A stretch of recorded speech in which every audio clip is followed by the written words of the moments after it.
Bismillahirrahmanirrahim. Alhamdulillahirabbil alamin. Wassalatu wassalamu ala sayyidil mursalin nabiyina Muhammadin wa ala alihi wa sahbihi ajma'in. Asyhadu an la ilaha illallah wahdahu la syarika lah wa asyhadu anna Muhammadan abduhu wa rasuluh. Sahabat-sahabat sekalian, jadi kita dapat sambung siri ulum al-hadis, dan sebenarnya kita sepatutnya telah pun masuk dalam tajuk hadis hasan. Tapi sebelum kita sambung, terdapat beberapa perkara yang dirasakan perlu untuk kita bincangkan, walaupun dia tak mengambil saiz yang besar dalam ulum hadis. Tapi seseorang yang ingin, seperti mana kita katakan dulu, seorang yang ingin mendalami ilmu hadis perlu mengetahui beberapa perkara sebelum dia memulakan kajian. Dan malam ini kita mengambil tajuk, jadi kita sebelum masuk kepada tajuk hadis hasan dan hadis dhaif dan sebagainya, kita masuk kepada tajuk bagaimana berinteraksi dengan kajian ahli hadis moden. Disebabkan bagi yang meminati ilmu kajian hadis, di antaranya ialah yang minat untuk melihat kajian yang terkini. Jadi kita dapati bahawa di antara mereka ada yang mempunyai gambaran yang jelas, dan di antara mereka juga ada yang mempunyai gambaran yang kurang tepat, menyebabkan kita tidak dapat menggunakan kajian moden dengan semaksimal yang mungkin. Jadi pada malam ni insya-Allah kita ingatkan yang lupa dan tambahkan ilmu bagi yang belum ada, dan kita tingkatkan keazaman untuk kita berinteraksi dengan cara yang terbaik. Disebabkan zaman sekarang kita berada di depan ataupun di hadapan kita ada banyak maklumat. Jadi bila terlalu banyak maklumat, kita tak tahu nak mula kat mana, ataupun kita dah mula tapi kita terhalang oleh beberapa benda. Di antara maklumat yang banyak tentang hadis ialah kita ada begitu banyak buku yang dihasilkan oleh pengkaji hadis moden. Jadi malam ni kita fokus kepada ahli hadis moden, ahli hadis masa kini. Jadi kita insya-Allah tak akan sentuh buku-buku muhaddis yang terdahulu, ataupun buku-buku ataupun kajian ulama hadis yang terkemudian. Tapi kita akan fokus kepada kajian hadis yang masa kini. Dan untuk itu kita perlu melihat perkara ini pada pandangan saya yang sekadarnya ini ialah kita perlu lihat kepada sekurang-kurangnya 4 perkara penting yang akan menjadi dasar ataupun asas perbincangan kita pada malam ini. Iaitu yang pertama, siapakah ahli hadis moden, siapa mereka, bagaimana kita nak mengenal mereka, apa yang telah mereka hasilkan. Yang kedua ialah aspek positif yang kita ambil daripada segala hasil kajian ini ataupun perkara yang baik. Yang ketiga ialah aspek negatif yang terhasil daripada kesilapan kita berinteraksi ataupun daripada kajian itu sendiri. Kita akan lihat nanti bahawa ada di antara pengkaji moden yang melakukan kesilapan. Jadi kesilapan mereka ni menyebabkan kita juga tersilap dan gambaran kita kurang tepat. Dan yang terakhir ialah cara yang terbaik untuk kita menggunakan kajian ahli hadis moden. Jadi yang perkara pertama ialah siapakah ahli hadis moden, siapakah mereka yang kita gelarkan sebagai pengkaji hadis. Jadi kita dah bincangkan dulu di tempat yang lain kita pun dah baca banyak tulisan di sana dan sini. Apa yang saya boleh ringkaskan ialah kita menganggap bahawa sesiapa sahaja yang ada hasil dalam bidang hadis, kita anggap dia sebagai pengkaji hadis moden lah, tanpa kita menzalimi sesiapa dengan mengatakan dia ni bukan ahli hadis, dia ni ahli hadis. Kita kalau boleh nak elak daripada perkara tersebut. Cuma kita katakan bahawa ada di antara mereka yang kita panggil berpengalaman, berkemahiran tinggi. Ada di antara mereka pula yang sederhana, dan ada di antara mereka yang baru bermula dan kurang pengalaman. Dan kalau orang tanya kepada saya siapa ahli hadis moden, saya katakan mereka ramai. Cuma yang saya suka nak tekankan ialah mereka ini kebanyakannya daripada orang-orang Arab ataupun yang berkemahiran dalam bahasa Arab. Jadi ini yang kita nak tekankan, realiti kajian. Bukan semata-mata kita kata ahli hadis ni ada banyak, ada Arab, ada bukan Arab. Tapi sekarang ni kita berdepan dengan realiti bahawa kajian hadis sekarang ni banyak dalam bahasa Arab. Yang dah ada pun belum diterjemahkan pun banyak. Yang makin hari makin baru, benda-benda baru makin banyak. Dan sememangnya ilmu Islam tak dapat dipisahkan daripada bahasa Arab. Oleh itu kajian itu dihasilkan dalam bahasanya sendiri. Jadi ini menimbulkan masalah bila kita cakap, bila kita katakan begini bahawa akan ada penghalang di antara kita dan kajian itu, iaitu bahasa Arab.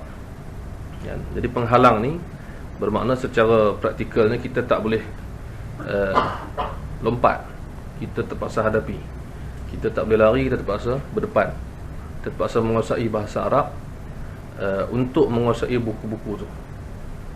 Jadi sekarang ni sama saja, perkara penting dalam memahami kajian lama atau kajian baru perlukan bahasa Arab. Sebabkan majoriti buku hadis sendiri ataupun kajian-kajian hadis dalam bahasa Arab. Baik. Dan cuma alhamdulillah makin hari kita lihat bahawa buku ini makin diterjemah lah, sama ada lama atau baru. Alhamdulillah. Jadi cuma sekarang ni ialah masalah masih lagi kita belum jawab siapa ahli hadis moden ini. Dan saya cuba untuk membahagikan. Jadi saya katakan bahawa pertamanya ada ahli hadis yang menyebarkan ilmunya dengan kuliah, dengan ceramah, dengan kuliah, dengan kelas pengajian, dan terlalu sedikit menulis. Ini ada satu golongan ramai yang macam tu. Ataupun kita kata ramai juga yang mana cara dia menyampaikan ilmu hadis ataupun menyebarkan ilmu hadis ialah melalui percakapan, lisan, perbincangan ataupun kelas pengajian. Dan seterusnya ada di antara mereka pula yang banyak menulis, terlalu banyak menghasilkan buku, sehingga kan mereka tak ada kuliah, ataupun kuliah mereka kita tak dapat nak kesan. So dalam siapa yang terdedah kepada kajian hadis masa kini, dia akan tahu bahawa dalam internet kita akan dapati ramai ulama hadis yang ada kuliah dia dirakam, disusun, disebarkan. Dan satu masa yang lain ada ahli hadis ataupun pengkaji hadis yang bukunya aja yang tersebar, kelasnya tak ada, kuliahnya tak ada, suaranya tak pernah kita dengar, rupanya lagi lah tak pernah kita tengok. Dan itu kalau kita bahagikan begitu. Dan ada segolongan lagi yang ketiga yang mengumpulkan kedua-duanya, yang banyak kuliah dan banyak hasil penulisan. Dia mereka ni ramai lah di zaman ini, alhamdulillah. Buku-buku mereka juga banyak diterjemahkan. Dan ada satu lagi golongan yang saya istilahkan sebagai golongan yang tersembunyi. Maksudnya ahli hadis yang mana ilmu mereka tak tersebar, kuliah dia pun tak tersebar, buku dia pun tak berapa tersebar, tak apa ada. Tapi dia ini merupakan guru kepada ramai yang dia telah menghasilkan pengkaji-pengkaji hadis yang terkenal. So ini ramai di negara Arab, di negara Islam dunia. Mereka ni siapa pun tak kenal, tapi jasa mereka besar, menghasilkan pengkaji itu sendiri. Dia tak buat buku, dia buat orang. Maknanya Saya teringat macam ada orang kata Hasan Al-Banna kan? Imam Hasan Al-Banna, orang tanya dia, kenapa kau tidak menulis? Kata, aku menulis manusia. Dia waktu tanya, apa yang telah kau buat untuk Islam? Tanya Hasan Al-Banna. Hasan Al-Banna tanya balik, aku dah buat, apa yang kau buat? Jadi maknanya Imam Hasan Al-Banna dia, jadi ada orang yang macam ni. Jadi mana sekarang ni, bila kita tahu peringkat ahli hadisnya moden kita ni, ada yang macam ni. Jadi kita menghadapi masalah untuk mendapatkan hasil kajian mereka lah. Jadi itu perkara penting kita nak tekankan bahawa kita perlu dapatkan kajian ini. Daripada beberapa jenis, 4 jenis yang saya ringkas sekali ni. Kalau yang pertama, kuliah yang tersebar, kita boleh cari dalam internet, ataupun kita boleh hubungi rakan-rakan kita yang berada di luar negeri untuk tolong rakamkan dan sebagainya. Kalau yang bukunya banyak, alhamdulillah, kita cuma perlukan duit lah untuk beli buku, ataupun kita boleh ambil daripada orang yang sediakan download dan sebagainya.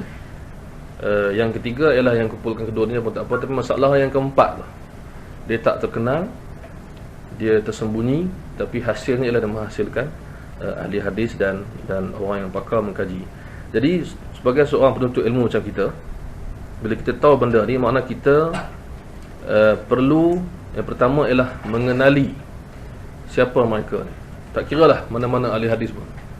Jadi masalah yang berlaku di kalangan kita, termasuk saya dan yang hadir pada malam ni, siapa saja, kita kadang-kadang disebabkan kesibukan, kita tak sempat mengenali pengkaji-pengkaji hadis ataupun ulama hadis yang kita sebutkan tadi. Sedangkan mereka ni, hasil ilmu mereka tu terlalu banyak. Dan kalau kita tahu pun, kadang-kadang kita dekat tapi tak boleh ambil faedah, macam bayang-bayang, tak boleh nak tangkap. Maksudnya kita tak ada duit nak beli buku dia. Kita dah beli buku dia, tak larat nak baca. Kita dah baca, kita tak faham. Jadi banyak halangan. Jadi sekarang ni ialah tugas utama kita. Sebelum kita nak memikirkan kita ni nak jadi pengkaji ke tak jadi pengkaji, kita perlu fikirkan masalah ini. Masalah bagaimana kita nak dapatkan kajian mereka, bagaimana kita nak mengenali mereka. Jadi saya peribadi, saya kumpulkan beberapa nama pengkaji hadis moden. So kita go through insya-Allah secara ringkas. Cuma nak bagi kita, ini yang saya tahu, yang saya pernah jumpa, yang kawan-kawan saya pun maklumkan dia pernah jumpa, kita bincang. Ada lagi nama-nama pengkaji hadis yang hasilnya banyak, tapi kita tak kenal dia. Kadang-kadang dia ni, contohnya ada setengah pengkaji hadis, dia tak menulis buku khas, tapi dia menyemak dan membuat suntingan kepada buku-buku lama. Dia cetak balik dengan sedikit ulasan. Ini banyak juga. Jadi kita tak kenal mereka. Jadi saya senaraikan sendiri, saya baca secara cepat lah, insyaAllah. Ada banyak ni. So kalau mana yang saya tahu, saya ceritakanlah siapa dia, untuk faedah kita. Di zaman moden ni, di antara ulama hadis yang kita katakan terkenal dengan kuliah dan tulisan, di antaranya ialah seperti Syekh Al-Albani, Syekh Muhammad Nasruddin Al-Albani rahimahullah. Buku terlalu banyak, kuliah terlalu banyak. Dalam website dia pun albani.net, dan dalam website lain pun islambuaya.com, semua memang kuliah dia terlalu banyak, dan buku dia masya-Allah terlalu banyak. Jadi ini di antara muhadis moden yang kita perlu ambil faedah. Tak kiralah kita setuju dengan dia ataupun tak setuju, kita terpaksa akui dia ni salah seorang pengkaji hadis, salah seorang pengkaji hadis. Di antara yang lain lagi ialah seperti Syekh Abdul Qadir Al-Arnaud dan Syekh Shu'aib Al-Arnaud. Ini bukan dua beradik ni, nama yang dekat nak sama, tapi tak ada kena-mengena saudara mara, cuma asal negara yang sama. Di Syekh Albani, Syekh Shu'aib, Syekh Abdul Qadir ni daripada negara Albania. Syekh Albani tadi rasa meninggal 99, tak salah saya. Syekh Abdul Qadir 2004. dan Syekh Shu'aib Arnaud masih hidup. Syekh Abdul Qadir dan Syekh Shu'aib ni banyak menyemak buku, buat suntingan. Banyak buku-buku yang disemak, buku yang tebal, yang nipis dan sebagainya. Cuma Syekh Abdul Qadir kuliah dia ada sikit dalam internet. Ada okey lah jumlah dia. Cuma Syekh Shu'aib tak ada langsung. Dia di antara pengkaji hadis yang kuliah dia ada, tapi tak ada orang yang rakamkan, susun, masukkan dalam internet. Tak ada. Tak tahulah sebab dia tak bagi ke, ataupun. Jadi saya sempat, alhamdulillah, dengan kawan-kawan dulu masa belajar di Jordan, sempat hadir kuliah dia. Memang tiap-tiap minggu ada. Dia ajar tafsir Tabari, dia tafsir Qurtubi, dia pernah ajar Nuzhatun Nazar Ibn Hajar, dia pernah ajar Subulus Salam San'ani, Al-Kamil Mubarrid pun dia pernah ajar bab lughah. Jadi kuliah dia banyak, tapi ada orang rakam tapi tak tahu bagaimana. Jadi kita tak tahu dia tak bagi ke apa, tak tahu. Dan dalam kuliah dia pun dia santai lah, dia tak serius macam Syekh Albani semua lah. Baik, di antara yang lain seperti saya bacakan nama-nama Muhammad Ajaz Al-Khatib, Dr. Muhammad Ajaz Al-Khatib, dia ada buku usul al-hadis semua. Kemudian Syekh Tariq Iwadullah, dia dekat Mesir sekarang. Dia ni antara yang masuk TV satelit lah, TV swasta lah saya rasa. Dia banyak masuk juga. Kalau YouTube type nama Syekh Tariq Iwadullah, dia keluar kuliah-kuliah dia. So dia ni antara yang menulis dan juga memberi kuliah, muda lagi, dan dia antara yang menghasilkan buku-buku yang baik. Abu Ishaq Al-Huwaini ini di Mesir sekarang ni pun, dan dia ada lagi banyak kuliah dekat TV. Abu Ishaq Al-Huwaini di antara ulama hadis di Mesir. Dr. Hatim Al-Sharif, iaitu pensyarah Ummul Qura Makkah. Beberapa kuliah dia ada dalam TV ataupun dalam video, bentuk video, audio banyak juga. Buku dia pun banyak. Dr. Hamzah Al-Malibari, ulama India, yang menulis dalam buku dalam bahasa Arab. Kemudian kita ada Dr. Bashar Awad Ma'ruf, seorang pakar sejarah dan hadis daripada Iraq. Banyak buku-buku yang besar dicetak, semakkan beliau. Dr. Mahir Yasin daripada Iraq, dia antara ketua ataupun ketua jabatan hadis di sana, di universiti sana. Syekh Darul Hadis di Iraq. Ini antara orang muda ni. Syekh Abdullah As-Sa'ad juga daripada Arab Saudi. Abdullah As-Sa'ad, dia ni tak ada sikit sangat dia punya buku.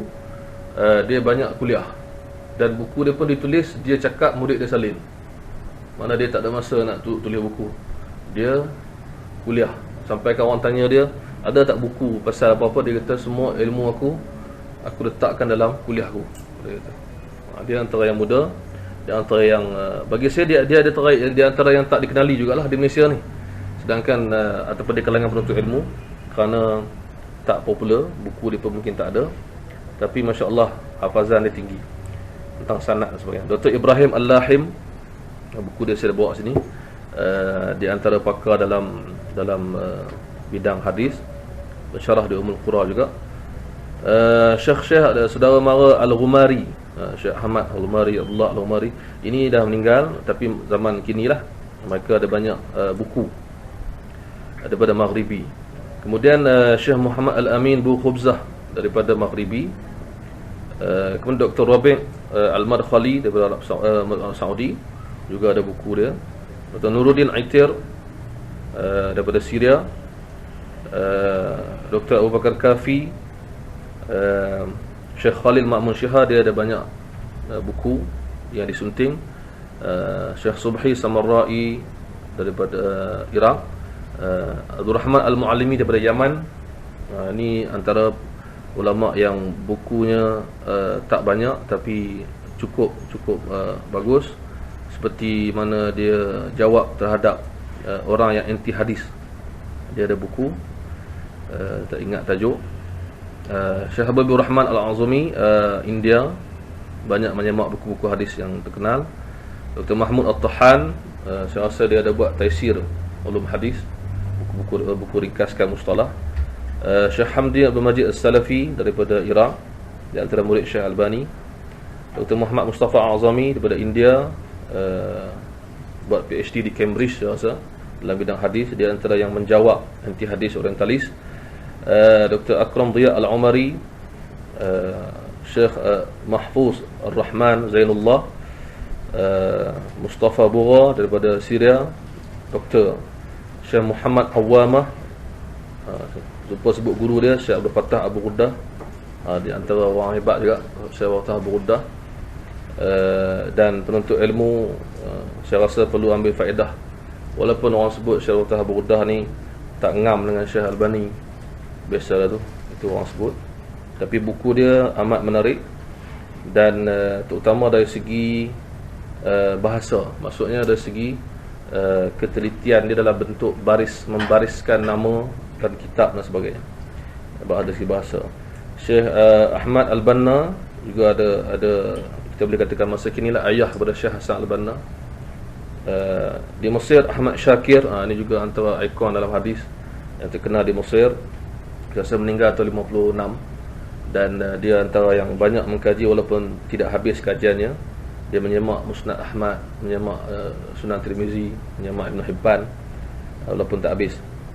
Abdul Mu'ti Qal'aji, ini banyak menyemak buku. Dr. Amir Hassan Sabri, di antara murid Syekh Abu Ghuddah. Dr. Rifat Fauzi Abdul Muttalib, ini banyak ada buat tentang kajian hadis, penulisan hadis. Syekh Muqbil bin Hadi daripada Yaman, di antara muhaddis Yaman. Dia ada buku yang juga menarik seperti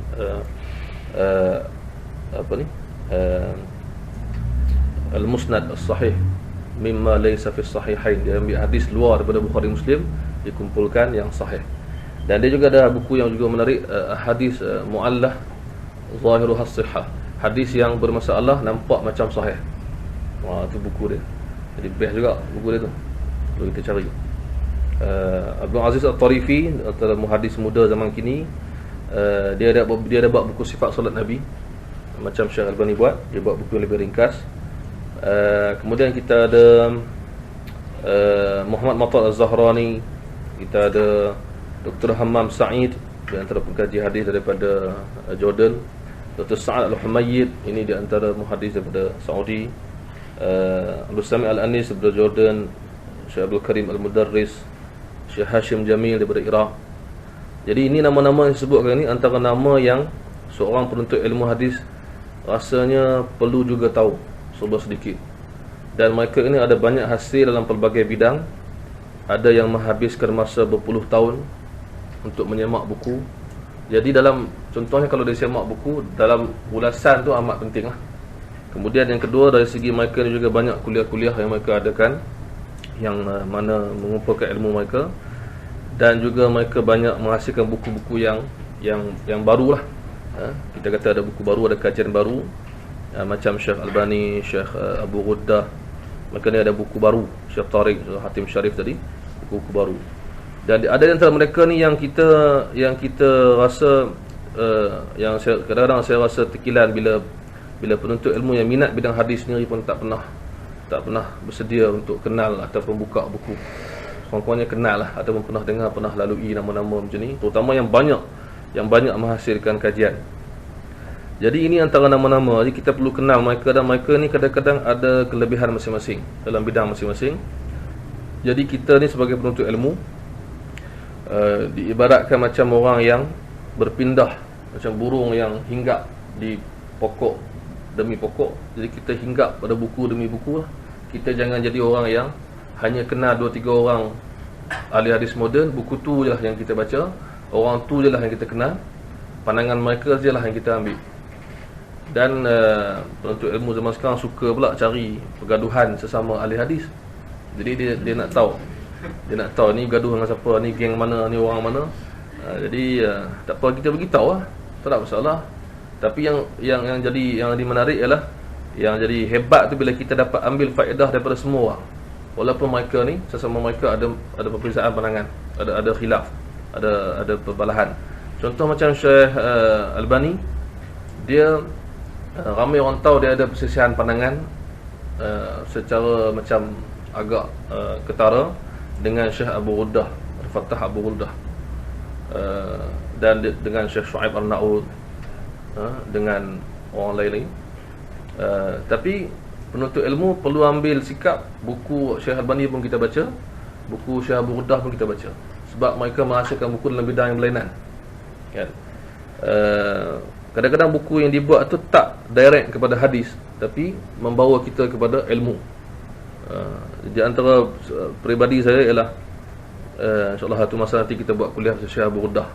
Kita buat untuk rekod untuk masa depan, siapa yang tak kenal Syekh Abu Ghuddah. Syekh Abu Ghuddah ni kalau boleh saya beritahu sini, di antara buku dia yang saya suka baca ialah buku dia mengumpulkan kisah ulama. Dia ada banyak buat buku macam ni. Ataupun dalam ulasan ni banyak ada cerita bagaimana ulama belajar ilmu, belajar hadis ke apa. Dia kata, dia kumpulkan, dia susunkan, dia ulaskan, jadi macam satu benda yang memberikan motivasi kepada kita. Kita tak payah ambil motivasi orang yang tak beriman. Kita ambil motivasi ulama-ulama yang terdahulu, yang cukup dengan semua benda, dan dia boleh bahagi pula banyak kategori. Sampai dia ada buat buku tentang ulama yang menuntut ilmu sampai tak kahwin. Dia ada buat buku. Dia ada buat buku tentang ulama yang menuntut ilmu banyak, kesabaran mereka dan sebagainya. Jadi rugilah kita kalau kita tak ambil ilmu dia. Bila kita tengok buku nama Al-Fatah Abu Ghuddah, kita macam dia ni ada masalah, sebab kita minat Syekh Albani. Macam juga orang tak suka Syekh Albani, buku Syekh Albani ada banyak benda yang bermanfaat. Jadi dan kadang-kadang setengah daripada mereka ini orang kata apa, mempunyai banyak hasil yang diperlukan oleh penuntut ilmu, tapi kita tak kenal. Jadi saya rasa perkara pertama yang kita kena buat ialah penuntut ilmu yang minat bidang hadis perlu mengenali siapakah pengkaji hadis moden. Ada ramai lagi yang saya tak sebutkan, dan setiap seorang daripada mereka ada kelebihan masing-masing. Itu satu. Yang kedua, kita juga perlu mengenali sikit sebanyak hasil yang mereka ketengahkan ataupun kajian mereka di bidang mana. Jadi kita tak orang kata apa, tak tercari-cari. Mana kita boleh bahagikan. Di antara mereka ada yang menghasilkan buku dalam bidang mustalah, maksudnya dalam bidang kaedah hadis. Jadi kita dah tahu ini buku-buku mustalah yang moden yang perlu kita baca. Macam Syekh Ahmad Syakir, dia ada huraikan syarah apa tu, Mukhtasar Ibnu Katsir. Okey, dia ada huraikan. Kemudian Syekh Tahan tadi, dia ada taisir. Dr. Ajah ada usul hadis. Jadi kita dah tahu mustalah, kita tahu dia ni geng-geng yang buat qawaid. Ada yang menyemak buku-buku tentang nama-nama periwayat dan biodata mereka. Jadi ini geng-geng dia. Kemudian ada yang menyemak buku hadis sendiri. Buku-buku hadis disemak oleh mereka ni tahap yang tinggi. Jadi kita tahu apa, kita bahagikan, dan kita akan dapati bahawa kita memerlukan setiap seorang daripada mereka dalam bidang masing-masing.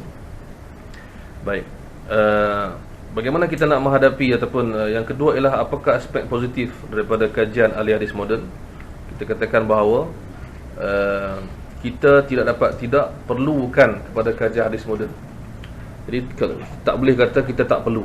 Kita perlu sebab di antara tugas yang mereka telah lakukan dengan cukup baik ialah pertama mereka di antaranya ialah pertama mereka mendekatkan kepada kita ilmu muhadis yang terdahulu. Jadi mereka telah lakukan yang terbaik untuk bagi kita lihat buku-buku ini dalam bentuk yang lengkap, dalam bentuk yang lebih baik, yang kita boleh ambil faedah. Jadi mereka telah membuat jasa untuk membuat suntingan, semakan, dicetak balik. Jadi satu benda yang diperlukan lah. Tak mungkin kita dapat ambil faedah pada buku-buku dahulu kalau dia dibiarkan dalam bentuk manuskrip lama ataupun dengan cetakan yang agak tak elok. Ada setengah buku hadis dicetak banyak kali sebab cetakan yang awal-awal tu kadang cetak nak bagi ada je. Jadi penyunting tengok bahawa banyak sangat silap ataupun banyak sangat kekurangan dan kadang cetakan pun tak elok, maka dia cetak balik dengan semakan baru. Jadi benda ni penting. Jadi satu masa dahulu buku-buku ni mungkin tak lengkap, tak elok, ada kesilapan, maka hasilnya mereka ni telah menyemak balik dan mengeluarkan balik buku-buku ni. Jadi kita dapat faedah yang cukup banyak. Dan di antara tugas mereka juga ialah mereka menghuraikan kepada kita dalam bentuk yang lebih mudah kita faham lah. Okay. Sebab kita pun tahu bahawa buku, makin lama buku tu ataupun makin lama huraian tu, makin susah nak faham bahasa dia. Maka ulama-ulama moden ini telah memudahkan balik untuk kita menghuraikan balik dengan cara yang lebih mudah kita faham, seperti apa yang dilakukan oleh ulama dahulu kepada buku-buku yang lebih awal. Jadi kalau kita dapat contohnya, bila kita baca buku mustalah hadis yang lama, kita kurang faham, kita cari buku yang baru. Macam doktor tadi saya sebut, doktor apa, yang buat kitab Mabahith fi Ulumul Hadis, doktor, buku dia dah terjemah dah, saya ingat nama dia, Subhi Saleh, Dr. Subhi Saleh, dia ada buat buku pasal mustalah hadis. Jadi ayat dia kita baca best. Jadi kita gabungkan buku lama yang kita baca. Macam doktor juga yang buat macam tu, Dr. Ajaz Al-Khatib, buku Usulul Hadis, atau buku yang saya cadangkan untuk kita baca, dah terjemah saya rasa. Jadi Dr. Ajaz Al-Khatib berjaya meringkaskan dengan bahasa dia, dan penterjemah juga terjemah dengan baik. Jadi kita dapat banyak maklumat yang mungkin kalau kita terus baca buku mustalah hadis yang awal, buku Al-Hakim kita mungkin pening, susunan dia lain, buku Al-Khatib Baghdadi pun banyak benda dalam tu, buku Ibn Salah pun kita mungkin payah nak faham bahasa dia, buku Ibn Hajar pun kita mungkin susah nak faham.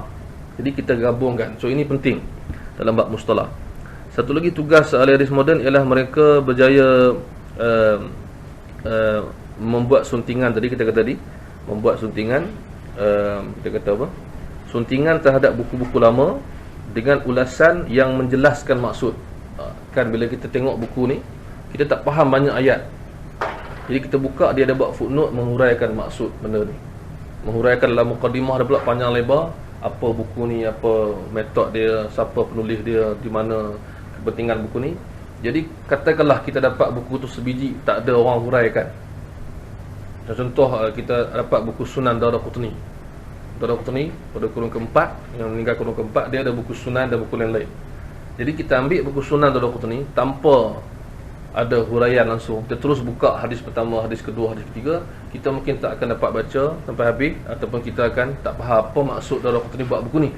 So pengkaji hadis moden yang menyemak buat suntingan ni, dia buat mukadimah yang panjang lebar, siapa Daraqutni, kedudukan dia, apa maksud ataupun tujuan dia buat buku ni, maka barulah kita dapat ambil faedah. So ini benda yang besar kan, benda yang penting. Juga dalam bab lain ialah mereka memudahkan kita untuk memahami atau memudahkan kita untuk menguasai bacaan hadis. Ada ramai muhadis sekarang ni, ahli hadis sekarang ni, dia juga ada buat macam buku himpunan hadis yang mudah kita dapat ambil faedah. Contoh macam Sahih Bukhari, kita payah nak baca, jadi ada ulama buat ringkasan Sahih Bukhari. Mungkin payah juga, ada orang baru pula buat ringkas lagi kan? Jadi dia tolong buat ringkasan. Lepas tu ada yang buat himpunan campur Bukhari Muslim, macam seorang syekh nama Syekh Saleh Asyami. Dia ni bukan ahli hadis dalam arti kata sebenar, tapi dia ni tera bab meringkaskan. Jadi dia buat susunan, menyebabkan orang suka. Hasil dia buat ni memudahkan orang untuk baca balik buku ataupun kesan hadis dalam Sahih Bukhari dan Muslim, bahkan untuk habiskan buku hadis dalam Sahih Bukhari dan Muslim. Sebab hadis Bukhari Muslim berulang banyak, campur semua mungkin 14,000 kali dia berulang. Hadis yang sama mungkin berulang banyak kali, 14,000 hadis banyak sangat. Dia ringkaskan, maka akhirnya hadis yang berulang dia sebut sekali, hadis yang sama dia tak ulang dan sebagainya. Maka kerja dia besar, bertahun-tahun dia habiskan. Akhirnya hasil dia kita terima hasil dengan mudah. Kita dapat baca Sahih Bukhari tanpa susah payah kan? Ulama dulu buat macam tu juga. Betul saya kata, tugas ulama muda meneruskan apa yang ulama dulu buat. Contoh macam Ibn Hibban, kalau kita semua tahu sekarang ni kita cari Sahih Ibn Hibban. Ibn Hibban ada buku dia, nama dia bukan Sahih Ibn Hibban, dia nama panjang, lupa nama dia, apa Taqasimul Anwa', apa nama dia panjang. So dia buat buku tu, susunan dia pelik sampai orang tak boleh nak baca. Dia buat benda tu, dia kata nak bagi orang mudah baca, tapi sebenarnya sebab dia terror sangat, orang pandai, so level dia tinggi cara dia buat tu. Maka datang ulama lain, Ibnu Balaban ataupun Al-Farisi, dia ubah balik susun. Jadi sekarang ni yang dicetak sekarang ni ialah susunan orang lain tu lah, bukan hak dia buat asal. Jadi penting akhirnya dia memudahkan kita untuk masuk dalam buku tu, kunci untuk memahami buku tu. So ini benda yang dibuat oleh ulama zaman moden. Dan kadang-kadang kita jumpa buku-buku hadis yang bagus, mengumpulkan hadis, semua hadis tentang satu bab dalam satu hadis. Jadi dia telah asingkan. Jadi kita tak susah sebab kita ni, kalau buku tu tebal kita tak boleh baca, nipis lah, baru kita ada semangat nak baca. Lepas tu dia susun cetak balik semua. Jadi kita akhirnya dapat faedah. Jadi lepas tu kita katakan bahawa tugas ataupun hasil kajian moden kita perlu, kita tak boleh nafikan, kita amat memerlukannya sebagai kunci untuk kita masuk dalam ilmu hadis dengan lebih dalam. Macam Fathul Bari Ibnu Hajar Asqalani, kita kata Fathul Bari ni penting sebab huraian Sahih Bukhari. Tapi bila kita baca susah nak faham. Orang yang kata senang tak tahulah, dia pandai lah. Orang yang tahu dia memang kata susah. Bukan susah dari segi apa, dari segi huraian dia itu pun Ibnu Hajar dah ringkaskan lah, ataupun gabungkan huraian dulu. Tak salah saya dia buat buku tu berapa puluh tahun dia buat buku tu. Dan dia dah buat kenduri besar sebab dia habis tulis buku tu. So sekarang ni dia buat buku tu, ramai ulama kata perlukan kepada orang yang memang rajin, faham dan sungguh-sungguh nak baca buku dia. Jadi susah. Tapi bila kita tengok ada huraian, ulama lain buat huraian lebih ringkas terhadap hadis Sahih Bukhari, so kita, ini maksud dia, ini kita faham kan. Macam saya ingat sekali tu saya pernah baca, ataupun semua orang pernah jumpa mungkin, huraian Riyadhus Salihin, iaitu dibuat oleh beberapa orang doktor daripada Syria, bernama Nuzhatul Muttaqin. Kitab ni Nuzhatul Muttaqin ni, dia buat huraian ringkas, padat. Dia tulis kecil je, dia cetak kecil, dia lepas setiap hari dia letak. So mana kita tahu huraian dari segi bahasa, dari segi apa, maka benda ni lebih mudah untuk kita baca mungkin daripada huraian Dalilul Falihin yang juga huraian Riyadhus Salihin, buku lain yang huraian panjang lebar. Jadi kita dapat benda ni semua. Ulama moden ni telah memudahkan balik untuk kita segala benda yang panjang lebar diringkaskan. Walaupun ada kekurangan, tapi ini sebab kita tak, macam mana kita nak habis baca kitab kalau kita yang tebal, kalau kita tak baca kitab yang nipis. Jadi masa sekarang ni ilmu tu mesti mula dengan mudah, kemudian susah. Jadi ulama-ulama moden kita dah tahu dah benda ni. Dan di antara sumbangan ulama moden yang positif juga ialah kita dapati di antaranya mereka juga telah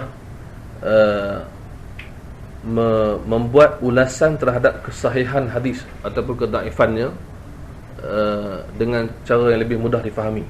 Ini juga penting. Sekarang ni kita baca hadis untuk Bulughul Maram, iaitu buku hadis hukum yang dibuat oleh Ibnu Hajar. Ibnu Hajar buat buku tu, dia ada ulas ujung sikit, ada ulas.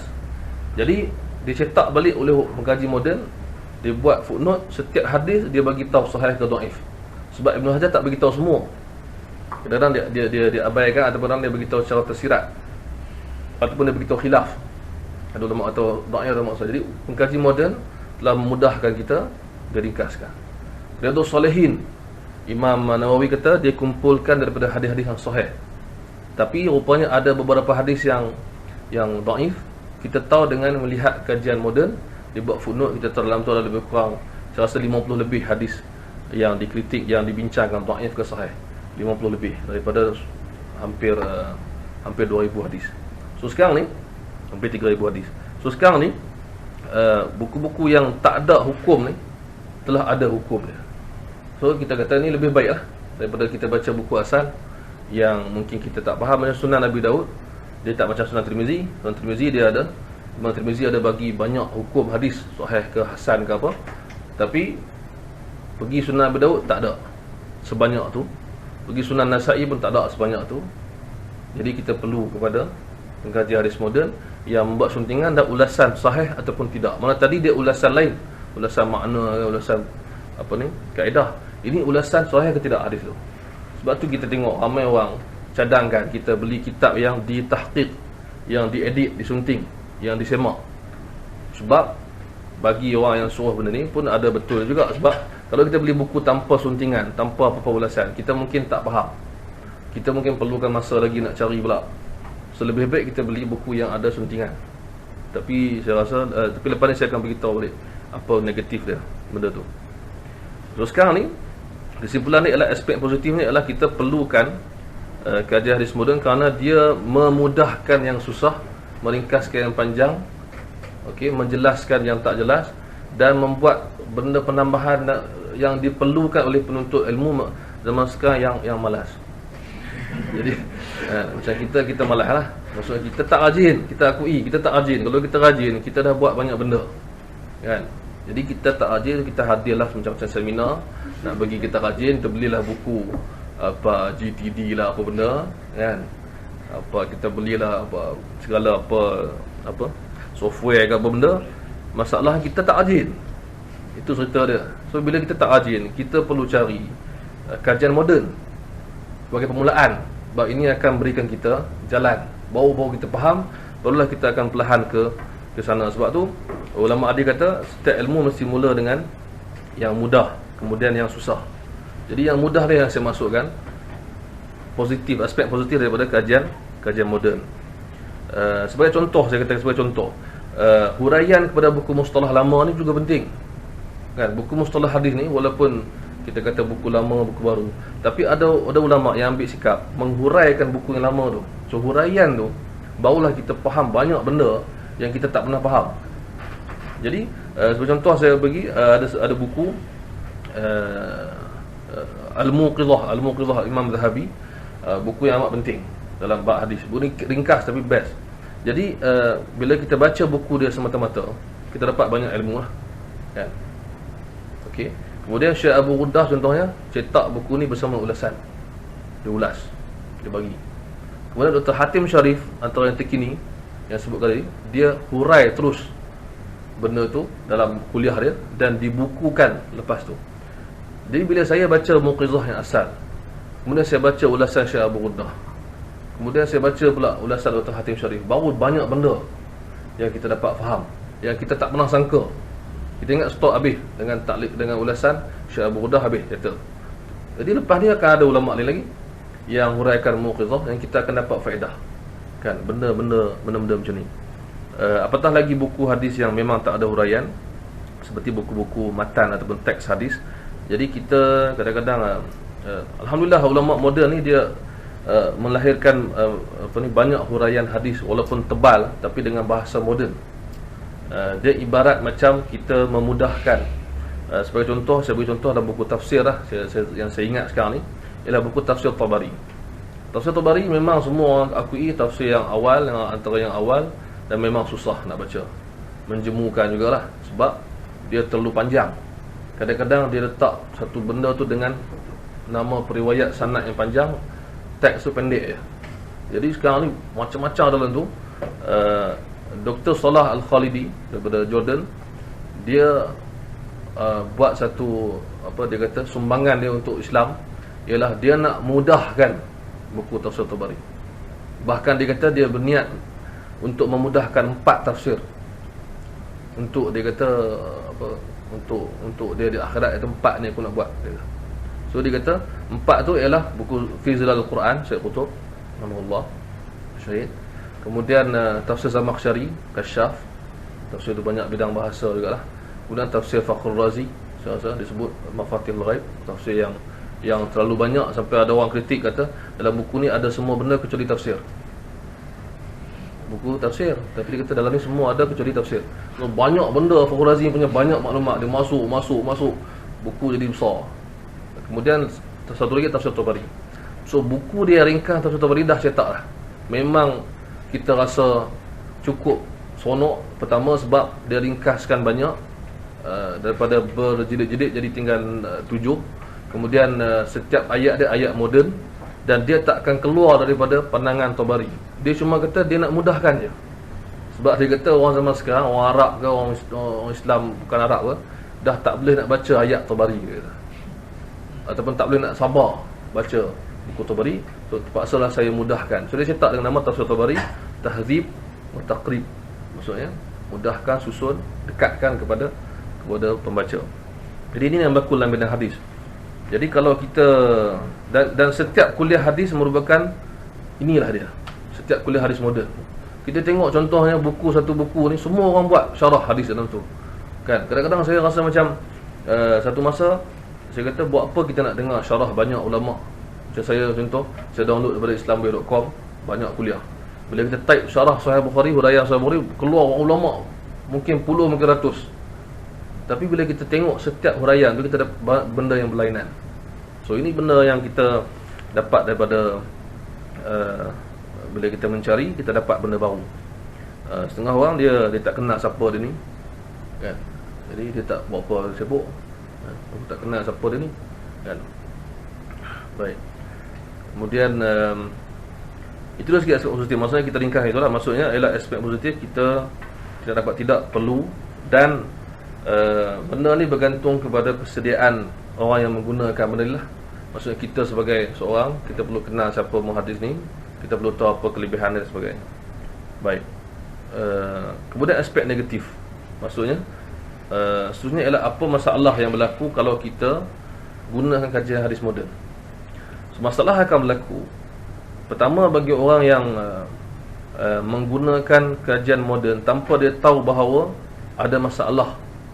Maksudnya dia menggunakan semata-mata guna, dia tak tahu apa dia yang berlaku. Bagi orang yang mencari-cari, dia akan dapati bahawa terdapat beberapa masalah dalam kajian hadis moden. Saya bagi sebagai contoh untuk ringkaskan dalam masa yang singkat ni. Contohnya ialah terdapat ulama hadis moden, pengkajian moden yang membuat kaedah-kaedah yang baru ataupun menghuraikan kaedah dengan makna yang berlainan daripada yang asal. Mana kita contohnya itu kebaikan kalau kita tengok ramai ulama, banyak buku kita baca, baru kita dapat kesan bahawa ada masalah. Kan? Bila kita tengok satu buku aja, mungkin pengkajian hadis moden tu disebabkan ilmu dia huraikan satu benda mungkin lain daripada maksud asal. Kan? Maka kita perlu hati-hati. Ataupun dia ada masalah, iaitu masalah pada cetakan yang dibuat tu. Masa sekarang ni semakan, dia semak buku. Okey, contoh saya berlaku yang saya jumpa ialah saya beli buku Syama'il Muhammadiyah Imam Tirmizi. Dia kumpul hadis tentang sifat peribadi Nabi, fizikal dan juga akhlak. Jadi saya beli, alhamdulillah saya beli lebih daripada satu buku yang disemak, disunting oleh dua orang yang berlainan. Dua dan lebih lah. Yang ada yang saya betul-betul guna ada dua. Satu ialah cetakan tak payah beritahu, nanti kita beritahu salah atau tak syurah. Soalnya kita ada dua cetakan. Satu cetakan ni saya baca, satu lagi pun saya baca. Saya dapati ada perbezaan pada teks asal. Kenapa ni ada banyak, kenapa ni ada sikit, kenapa beberapa hadis lain ini lain. Jadi saya lihat balik kepada manuskrip yang digunakan, didapati satu cetakan ni banyak digunakan manuskrip yang banyak, yang asal, yang umurnya tua, maksudnya yang lebih dekat kepada zaman penulis. Kemudian buku ni guna sikit. Kemudian dia orang satu cetakan ni dia menceritakan kesilapan ni, dia buat kajian. Jadi dia dapati bahawa memang benda ni berlaku disebabkan bila kaji balik antara dua orang pengkaji ni. Pengkaji yang pertama ialah seorang pensyarah hadis, pengkaji yang kedua ialah seorang yang baru habis master. Mungkin dia tu membantu juga ataupun menyebabkan benda ni berlaku. So sekarang ni ada sampai ke tahap ada perenggan yang panjang. Cetakan pertama berkata Imam Tirmizi sekian. Cetakan kedua kata apa? Ini bukan kata-kata Tirmizi. Sebabnya ialah 1, 2, 3, 4, 5. So kita dapati, kita cek balik, memang betul ni bukan kata-kata Imam Tirmizi. Kita cek buku lain pula, kita bandingkan. So mana sekarang ni penuntut ilmu kena tahu benda-benda ni. Sebab tu kita dapati kadang cetakan buku yang sama tajuk, cetakan lain, teks dia lain sikit, bahkan lain banyak pun ada. Contoh macam Sunan Ibn Majah, kita dapat beberapa cetakan dia yang memang berlainan. Sunan At-Tirmizi pun berlaku benda yang sama. Rupanya bila semak balik, rupanya Contohnya Sunan Tirmizi, pengkaji yang pertama ni memasukkan hadis daripada huraian Sunan Tirmizi masuk dalam tu. Jadi hadis dia banyak. Cetakan kedua hadis dia sikit. Dia kata ini hadis ni bukan daripada asal buku Sunan Tirmizi. Jadi satu hal. Kemudian kita dapati ada buku yang tajuk dia pun lain, buku yang sama, perbezaan tajuk. Tajuk ni penting. Kadang-kadang kita tak tahu tajuk, kita tak tahu apa sebenarnya dimaksudkan oleh penulis. Kadang-kadang buku tu dicetak oleh seorang pencetak ataupun satu cetakan, sebenarnya dia adalah jilid yang keempat daripada buku yang asal. Contoh, dia cetak asing. So kita ingat ada dua buku, rupanya buku yang sama. Ya. Tapi mungkin pencetak tu tahu, penuntut ilmu hadis tak tahu. Contoh macam kitab Tib Nabawi, Perubatan Nabi tu, Ibn Qayyim, sebenarnya adalah jilid yang keempat daripada kitab Zadul Ma'ad, kitab dia. Contoh gitu. Ya, jadi ataupun buku apa lagi yang dikeluarkan daripada buku yang asal, macam tu Qasas Anbiya Sahaja Ibn Kathir, sebenarnya adalah daripada buku Bidayah wa Nihayah, buku dia yang asal, yang lebih panjang. Dia keluarkan bab Nabi tu, dia cetak, dia kata ini buku khas Qasas Anbiya. So benda ni menyebabkan kadang-kadang kita keliru, sebab kita tak banyak buat kajian berdasarkan apa yang kita nampak, itu je yang kita nampak. Satu lagi ialah kita dapati, masalah kita dapati ialah kadang-kadang kajian hadis moden melibatkan permusuhan. Satu hari dalam hasil kajian moden ada permusuhan. Maksudnya dia dalam buku ni muhadis ni kutuk ini, buku ni dijawab balik, kutuk balik. Buku ni buat tuduhan, buku ni buat jawab. So sekarang ni kalau kita baca satu buku je, satu pihak je, kita akan sokong pihak tu, dia duk hentam semua. Bila kita baca pihak yang jawab ni, baru kita tahu. So sekarang ini masalah berlaku. Kadang-kadang minta maaf cakap lah, kadang-kadang setengah buku hadis moden mukadimah je mengutuk orang. Bukan maksud salah mengutuk tu kalau kena tempat lah, betul jugalah. Maksudnya kita nak ambil bahan daripada buku tu. So kita baca mukadimah buku tu, baca mukadimah, dalam mukadimah tu dia kata orang tu kutuk, orang tu buat tu. Baca pula buku lain, mukadimah dia pun hentam tu. So kita duk sibuk. Jadi benar ni kadang-kadang penuntut ilmu ni dia duk sibuk nak cari yang tu lah. Dia bukan nak cari yang ilmu asal kan. Saya pernah berlaku lain dalam hidup saya. Saya suka buka buku-buku hadis tertentu, buku-buku ulama tertentu untuk tengok bagaimana dia hentam orang. Saya buka tu je, bab tu je. Betul, bab hadis saya tak baca lah. Saya baca bab tu je.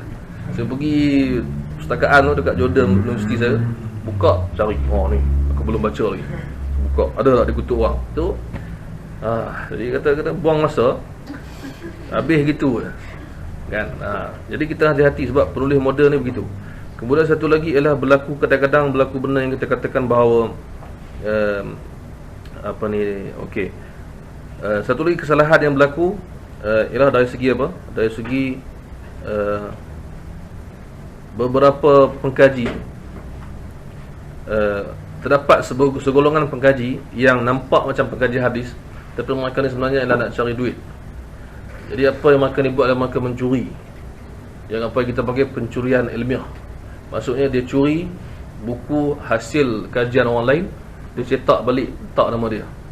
So ini banyak berlaku di negara Arab. Di Malaysia pun ada agak. Dalam internet lagi banyak. Tak peduli, dia boh je, letak nama dia ataupun tak letak nama siapa-siapa. So sekarang ni apa rasa kita, apa masalah kita? Masalah dia adalah bila kita ambil buku-buku ni,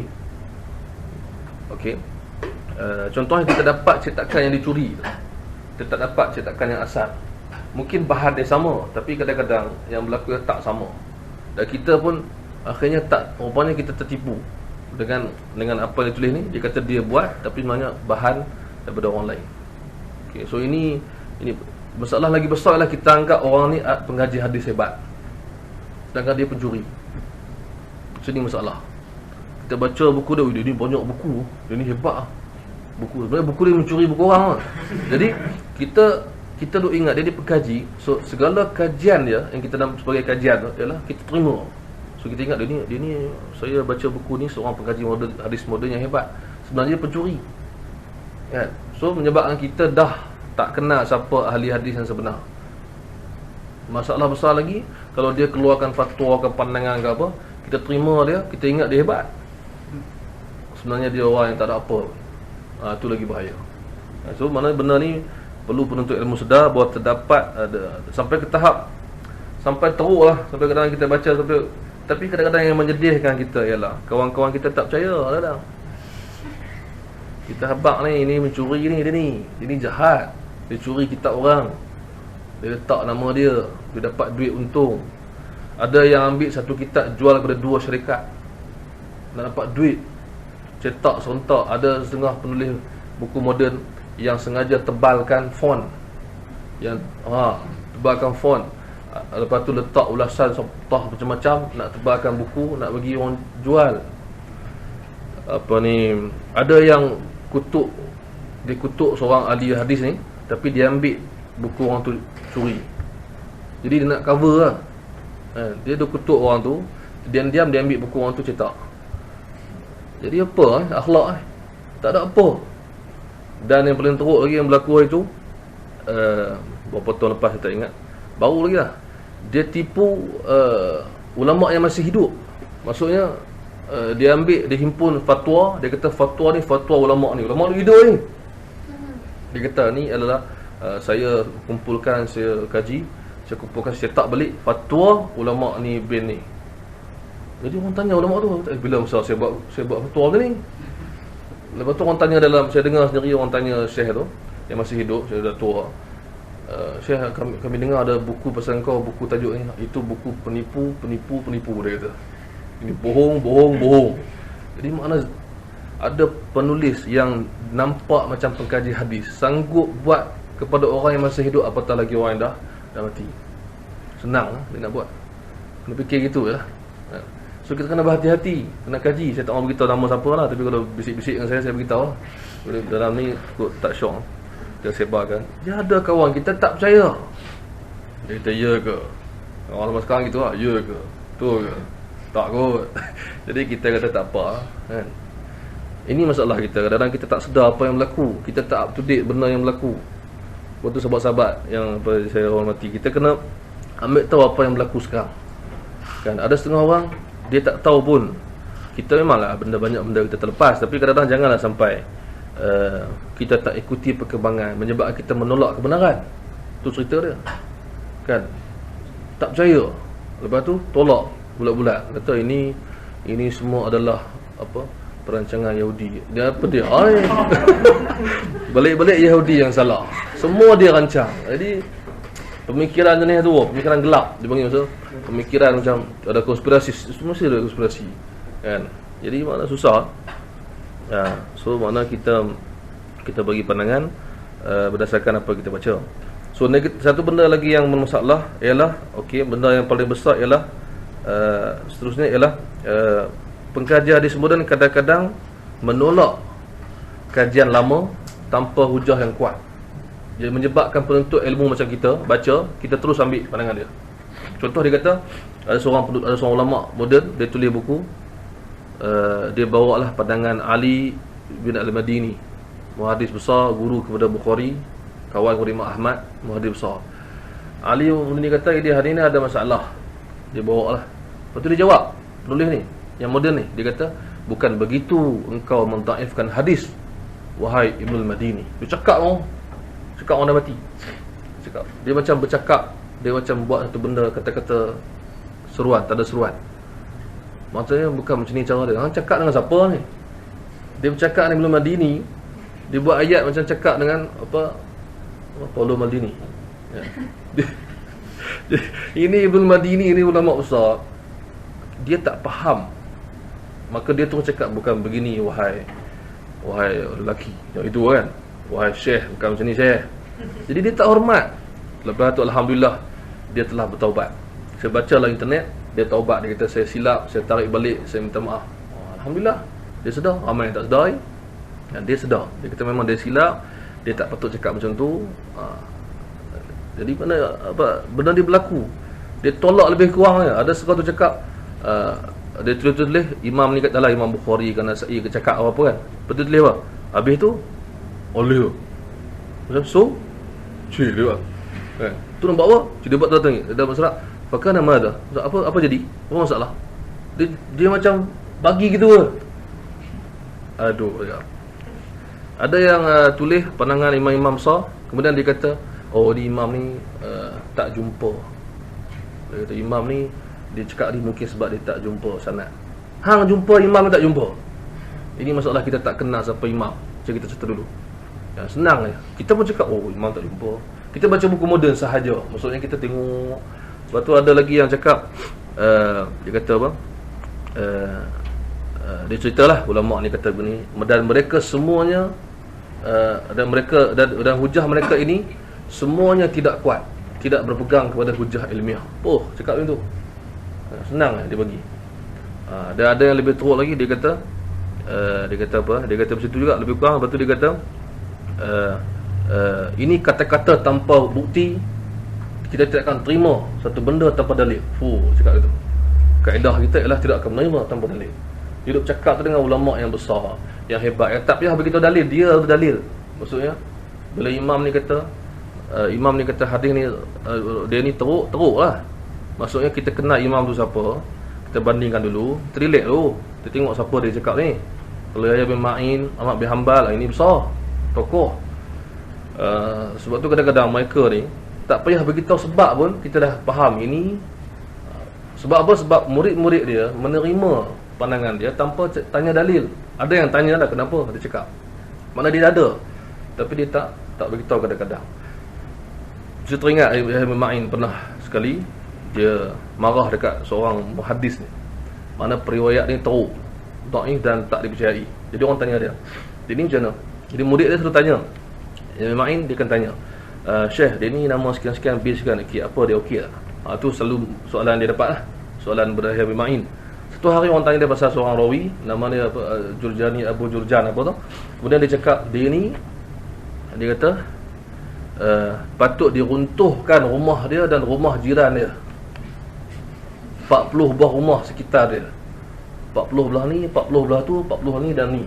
Semua patut diruntuhkan dengan rumah dia sekali. Dia punya marah. Dia punya nak beritahu dia ni teruk dan teruk, patut runtuh rumah dia dan rumah jiran sekali. Kan? Nak beritahu kesan buruk dia tu. Dia nak tergelak tu, seorang murid dia tu kata apa? "Syekh, kalau ikut kami kira rumah ni, rumah hang masuk sekali tak?"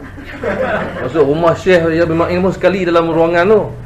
Apa dia jawab? "Aku tak kisah dengan rumah aku, start dengan rumah aku dulu." Dia punya cerita, mana dia confident, dia ilmu tu. Dan murid dia terima, boleh buat lawak sikit lah. Ya, rumah hang pun sekali. Tak apa, rumah aku, mulakan dengan rumah aku dulu. Nak cerita dia ni teruk, dia ni paling teruk, muhadis yang bawa hadis palsu gitulah. Jadi mana dia confident, dia tahu apa dia cakap. Tu kalau penuntut ilmu hadis moden ni kadang-kadang dia baca ataupun pengkaji hadis moden, kadang-kadang dia baca, dia kata ini tak ada bukti. Kan? Ataupun ini, satu lagi saya pernah jumpa bagaimana pengkaji moden ni dia ulasan dia tu bahaya. Maksud bahaya bagi kita tak faham. Saya baca buku biodata riwayat, satu buku besar, buku Az-Zahabi. Dia tulis lah, dia kata, dia beritahu lah imam ni buat ibadat, contohnya qiyamul lail tiap malam, ataupun qiyamul lail sepanjang malam, ataupun puasa tiap hari, ataupun baca Quran khatam tiap hari. Dia beritahu lah antara ibadat imam ni, imam hadis besar ni. Dalam tu pengulas yang edit dia cakap apa, pengkaji moden dia cakap apa, ini menyalahi sunnah. Kerana sunnah Nabi ialah sekian. Sekali buka lagi, ini tidak kena dengan sunnah. Sunnah lebih kita cintai. So macam-macam ayat macam ni tu. Jadi penuntut kita macam kita ni, masa mula-mula baca tu kan, astagfirullahalazim, di mana kita duk pelekeh imam hadis tadi, kita kata dia menyalahi sunnah. Dia yang bawa sunnah kepada kita, dia yang bawa hadis tu, dialah tokoh hadis. Tak masuk akal dia menyalahi sunnah. Kita pun tak buat, dia boleh salah. Kita pun tahu, tiba-tiba dia tak tahu. So mesti ada penjelasan lain. Adakah kisah itu benar? Kalau benar, apa maksud dia? Apa tujuan dia? Apa hukum dia? So kita dah baca ulasan ni, ini menyalahi sunnah, ini tidak tepat. Imam ni kita kasihi, tetapi sunnah lebih kita kasihi. Tu buat ayat best lah. Memang best ayat tu, tapi akhirnya menjadi kita tak respect imam ni. Imam ni apa ni? Ya, tak ikut sunnah.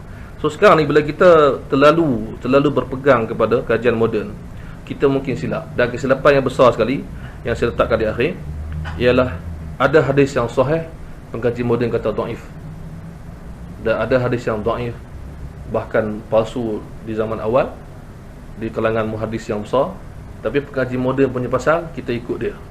Dia silap, biasalah. Dia tak akan mampu sampai tahap tu.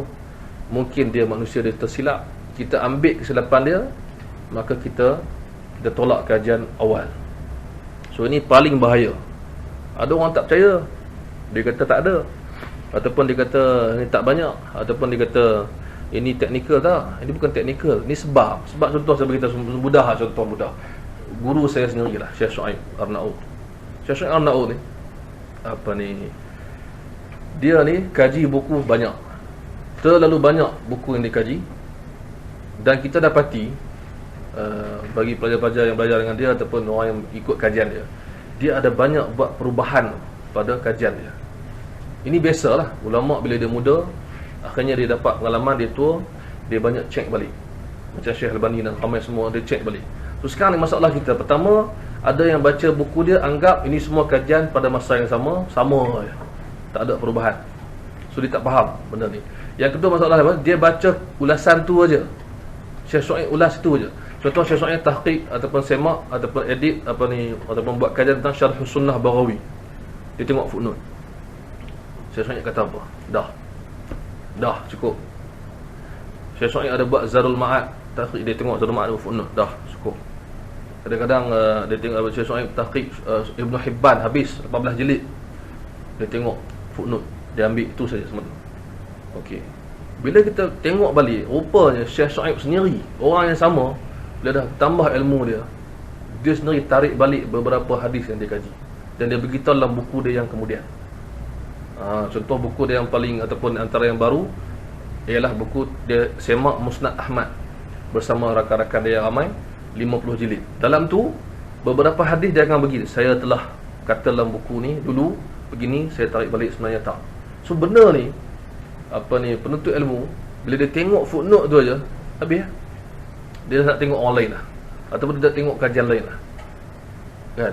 Contohnya Syekh Shu'aib pernah mensahihkan beberapa hadis, kemudian dia bila dah tua, dah kaji, dah ada orang bagi maklumat semua, dia kata dia dhaifkan hadis tu balik, dia tarik balik, dia silap, dia ikut orang.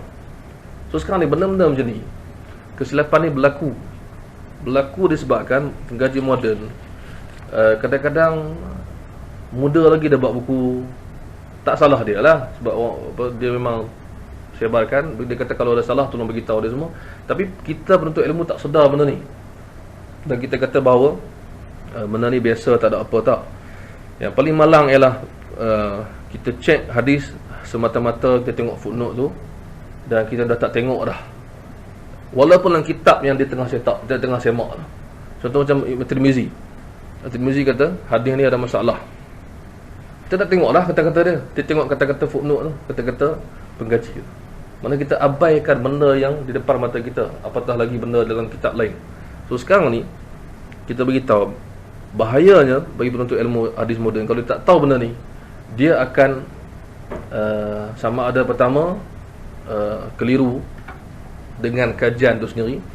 Maknanya Syekh Albani dia ada banyak kitab hadis tu, dia kata Albani kata sahih dalam kitab ni, tak dalam kitab ni, hasan dalam kitab ni, dia pening seorang dia. Ataupun dia tengok tu, dia tengok imam-imam dulu kata lain, pengkaji ni kata lain, dia ikut pengkaji ni, tinggal imam-imam. So sekarang ni masalah ni bahaya, kan?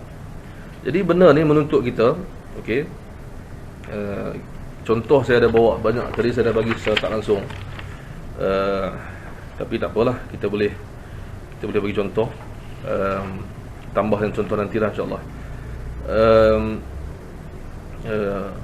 Kadang-kadang dari segi kesalahan, dari segi benda-benda teknikal yang menyebabkan jauh beza. Contoh macam nama periwayat, kadang-kadang pengkaji moden terkeliru nama periwayat tu, maka dia ceritakan nama orang lain. Contoh dalam hadis tu ada nama Sufyan, sepatutnya As-Tauri, tapi pencetak pengkaji moden ni dia kata Sufyan bin Uyainah. Tukar orang, kalau siqah sama siqah tak apa, kalau terbalik jadi nama lain yang lagi teruk, kan? Jadi insya-Allah mungkin saya boleh akhiri contoh ni dengan saya bacakan 2-3 contoh daripada buku ni. Dia ada beritahu bahawa dia ada semak beberapa buku. Dr. Ibrahim Lahim tulis buku Al-Jarh wa Ta'dil. Dalam buku ni dia ada buat beberapa contoh. Tapi dia tak beritahu siapa penulis sebab dia punya style dia kata dia tak suka nak cerita tentang orang terasa. Okey. Jadi contoh yang dia bagi di sini, contoh saya baca satu je lah contoh. Okey. Contoh. Okey. 476. Okey. Dalam bab ni dia ada sebut bahawa dia kata di sini seorang pengkaji hadis moden dia buat semakan terhadap buku hadis yang lama. Maka dia bertemu dengan seorang periwayat, dia sebutkan di sini Ibnu Nafi', nama dia. Nama ringkas dia Ibnu Nafi'. Okey. Baik. Di sini pengkaji moden ni dia kata dia ialah Abdullah bin Nafi' bin Abi Nafi' As-Sa'ir. Tu dia punya, maksud dia cari-cari, dia jumpa inilah orang yang sebenar, nama penuh kan. Okey. Sedangkan sebenarnya dia adalah Ibnu Nafi' Maula Ibni Umar. Okey. So bukan Ibnu Nafi' bin Abi Nafi' As-Sa'ir, tapi Maula Ibnu Nafi' Maula Ibn Umar. Menyebabkan sanad ni terputus. Maksudnya dia ni tak pernah jumpa dengan dia ni. Menyebabkan hasilnya ialah pening kepala kepada yang baca, dan maklumat asal tu pun lain. Okey. Jadi benda ni yang contoh yang berlaku, benda terlalu detail, kita tak sangka benda ni. Kita ingat macam yalah, macam kita baca sebuah buku terjemahan kan. Saya merungut dalam blog saya, ada seorang dua pernah baca, orang terjemah buku Dr. Qarni kan, buku kecil je. Saya beli buku lama dah, saya beli buku Arab lama dah, saya baca lama, dah baca banyak kali. Saya beli buku bahasa Melayu pun saya baca, saya bagi dekat orang. Kadang-kadang kita bagi hadiah dekat pelajar. Satu malam tu baru saya terfikir, anak saya dah 2, dia dah boleh baca. So saya kata, bacakan buku yang BM, Abi nak tengok terjemahan dia sama tak. Saya nak tengok tu, nak dapatkan bagaimana dia terjemah perkataan yang mungkin payah. Jadi hasil dia teruk lah. Rupanya kita dapati ada ayat yang dia tak terjemah banyak juga. Ada terjemahan yang salah sikit, ada yang salah totally salah terus, tak sama langsung. Kemudian ada yang Quran dia salah cetak. Jadi saya kata, oh ini rupanya benda yang kita tak pernah sangka.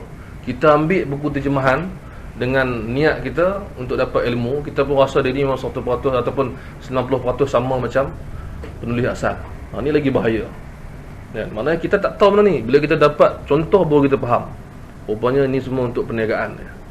Dia terjemah untuk jual. Dia letak nama Dr. Al-Qarni, semua orang nak beli buku dia.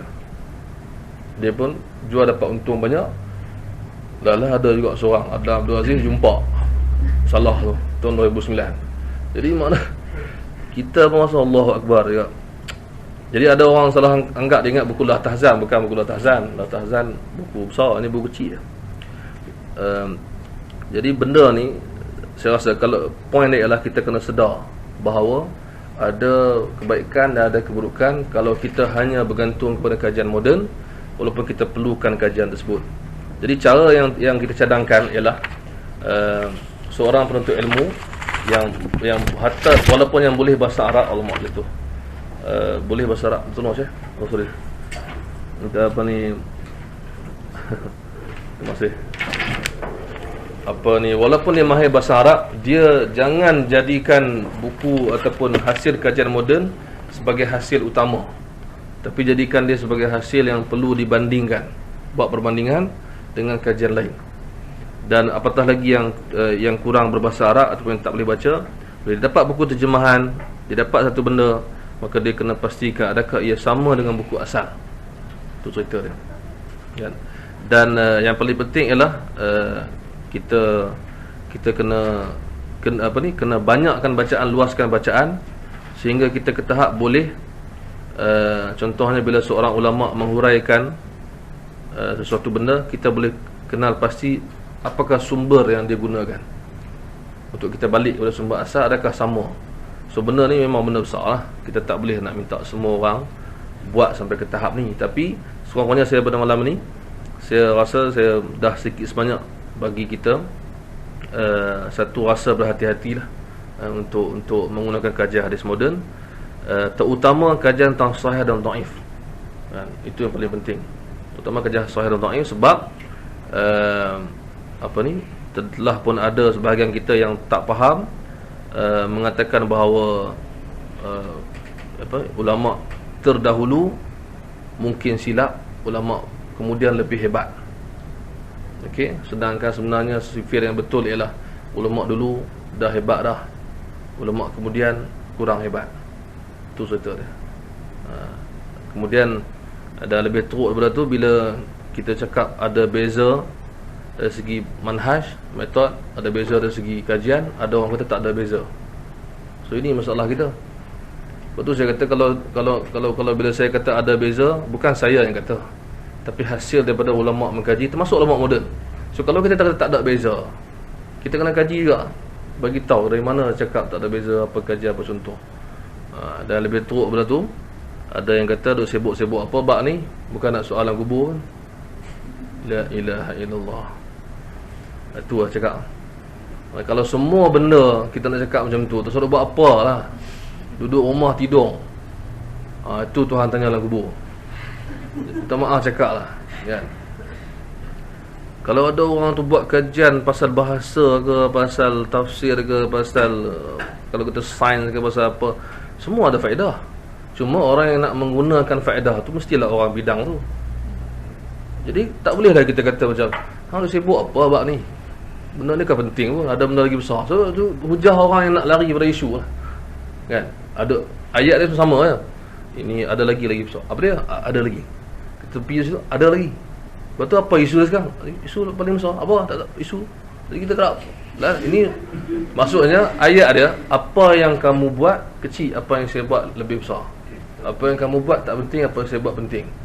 Itu ayat dia sebenarnya. Tapi nak cover line dia cakap macam, kata saya buat apa saya ni, tak masuk bab ni pun, kan? Habis. Jadi ulama dulu punya habis masa buat macam-macam benda, seolah-olah kita bercakap dengan mereka lah. Dia cakap apa faedah bab benda ni, bukan nak masuk kubur, bukan nak soal dalam kubur. Kita bayangkan Ibnu Jauzi, seorang muhaddis besar yang buat buku himpunan hadis-hadis palsu, yang buat buku huraian syarah hadis, yang buat buku takhrij semua. Dia pun ada buat buku cerita-cerita orang gila. Cerita orang gila. Ibnu Jauzi buat buku cerita orang gila dan orang bodoh. Dia kumpulkan cerita. Ada dia buat cerita pasal apa ni, cerita yang dia teringat apa-apa dia tulis. Dia saja teringat manusia ni ada 5 jenis apa. Dia cerita dia tulis. Lepas tu kita nak kata kat Ibnu Jauzi, nanya apa ni, buang masa. Itu orang pandai guna masa sampai dia boleh buat semua benda. Semuanya ada faedah dari segi bahasa ke, dari segi moral kan. Kita duk pandang remeh, kita apa sumbangan kita? Tak ada. Ibnu Hibban pun boleh buat buku cerita orang gila juga. Muhaddis, dia kumpul cerita menarik lah, cerita-cerita menarik. Ini perangai ulama dulu. Ada yang buat sajak, syair. Macam Suyuti, dia buat banyak benda. Hadis dia buat, fiqh, tafsir semua dia buat. Cerita sastra pun dia buat. Sampai dia buat apa kita panggil, apa itu ni sajak apa. Jadi benda-benda dia buat. Jadi kita jangan kata benda tu tak faedah, sebab kita tak nampak faedah dia. Macam Dr. Ain Al-Qarni. Dr. Ain Al-Qarni, ramai orang kenal dia dengan buku La Tahzan. Sebenarnya dia seorang penyair, dia seorang doktor dalam bidang hadis. Dia orang yang hafal banyak hadis. Kuliah-kuliah dia banyak benda. Tapi ada orang kata Dr. Al-Qarni ni dia penceramah bebas. Dia pendakwah bebas. Dia bukan syekh-syekh yang dia hebat, tapi kita tak kerti ambil faedah. Sebab tu dia ada buat buku La Tahzan, jangan bersedih. Dan dia ada buat buku Ibtasim, senyumlah, buku dia. Ada orang jumpa tak buku tu? Saya beli buku tu, Ibtasim, tebal juga. Dia kumpulkan cerita-cerita lawak daripada zaman dulu. Cerita yang boleh buat kita senyum. Memang saya kalau saya boring saya baca buku tu lah. Kan? Kalau saya boring tengok orang boring saya tunjuk buku tu, ni buku. Dia kata Ibtasim. Jadi buku tu saya baca cerita lawak sampai kita tak sangka Dr. Corny ni bila masa saya bawa kumpul cerita lawak ni. Dia baca, dia kumpul, dia tulis. Masya-Allah, mana dia pandai guna masa dia.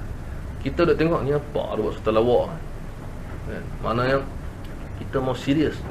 Kan? Kita tak boleh, kita mau serius. Kan? Dia buat buku tu ada faedah dia sebab tu imam-imam dulu kata cerita-cerita ni, cerita lawak, cerita dia menimbulkan rasa relax. Kemudian ada pengajaran dan sebagainya. Betul juga cerita tu kadang-kadang macam bagi pengajaran pula kat kita. Kan? Macam satu kisah tu, teringat kisah tu ni. Kisah tu tak nak kena-mengena pun tajuk lah, tapi nak cerita juga. Seorang lelaki sewa rumah. Tuan rumah tu datang minta sewa rumah, tapi dia punya bumbung tu dah bergegar lah, dah angin datang, ribut datang, dah rumah tu nak runtuh lah. Jadi dia kata kat tuan rumah tu, apa kata kau baiki rumah ni, aku nak duduk. Jadi tuan rumah ni jenis merapu sikit. Dia cakap, jangan bimbang, bumbung ni, rumah ni berzikir. Duduk berzikir Minggu. Lepas tu member cakap, macam mana aku nak jawab? Dia cakap, tak apa, dia berzikir, aku risau nanti takut dia naik semangat dia sujud dengan aku sekali. Jadi cerita macam tu kita tengok, uish, dahsyat lah tu ni kan. Jadi mana satu cerita macam Pak Pandai Arab lah.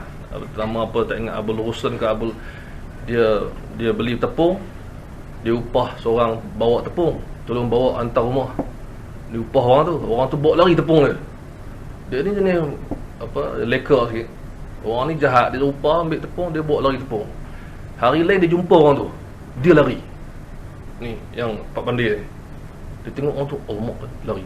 Jadi orang tanya, kenapa kau lari? Dia yang curi tepung kau. Yang kau lari, aku takut dia minta upah. Dia takut orang tu minta upah. Tadi kan dia upah orang tu, dia kata, ni tolong bawa, nanti saya bayar upah. Dia duk fikir salah dia. Yang salah orang tu lari tepung, dia nampak alamak, nanti lari, nanti dia minta duit. Jadi kita fikir, kan, ada juga orang macam ni. Mana tu benda cerita tu bagi kita semangat balik. Kita baca balik hadis tu, kan, kadang-kadang kena relax sikit, kan. Tapi orang yang tak nampak, dia kata apa faedah. Kita cakap pasal Palestin, tak ada faedah.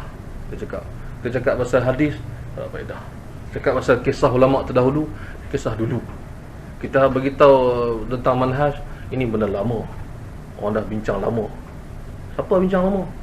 Kata, ini hujah lama. Mana hujah baru? Dia kata benda lama-lama, nak baru je. So ini, saya orang macam ni, saya geram. Dia kata orang tu, hang piduk rumah, terus nak buat apa?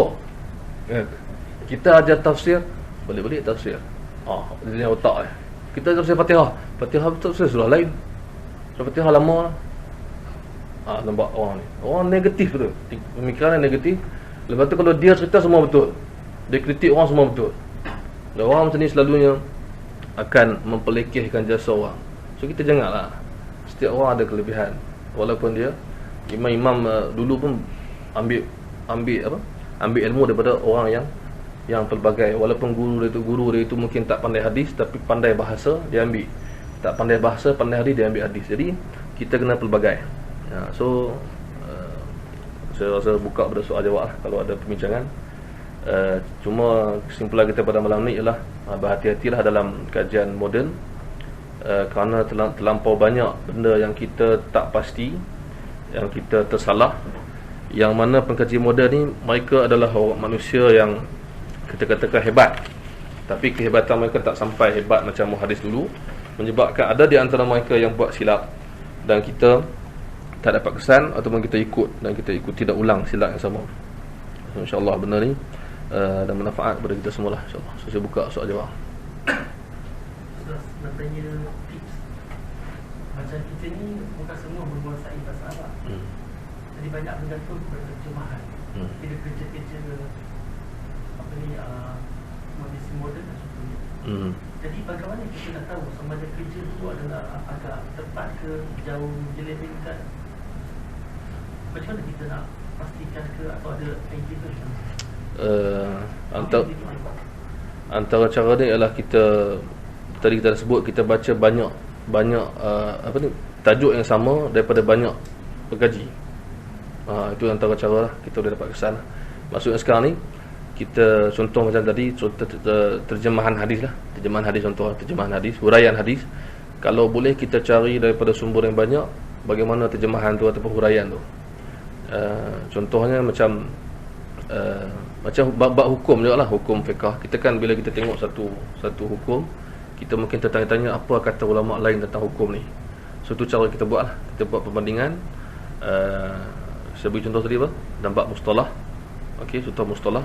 Kita dah alhamdulillah dah banyak buku terjemah dah bab mustalah ni. Okey. So kita ambil contohnya bahagian hadis sahih ataupun hadis dhaif ataupun hadis nama-nama yang macam-macam tu, hadis mursal apa. Kita ambil tajuk yang sama dan kita tengok buku yang lain. Tajuk yang sama. Kita tengok ada tak luaskan, sempitkan, ada tak kan.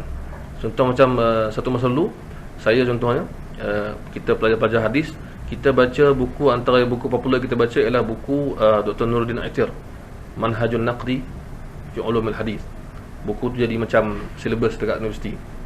Dr. Nuruddin masya-Allah ulama hadis Syria. Kemudian kita suka baca buku Taisir Ulumil Hadis Syekh Tahan. Kita dapati nampak lebih kurang sama. Tu bila kita baca buku lain, baru kita tahu bahawa ada benda yang Dr. Tahan, Dr. Nuruddin tak beritahu. Mungkin disebabkan dia ringkaskan ke, ataupun sebabkan apa ke. Rupanya ada benda lain.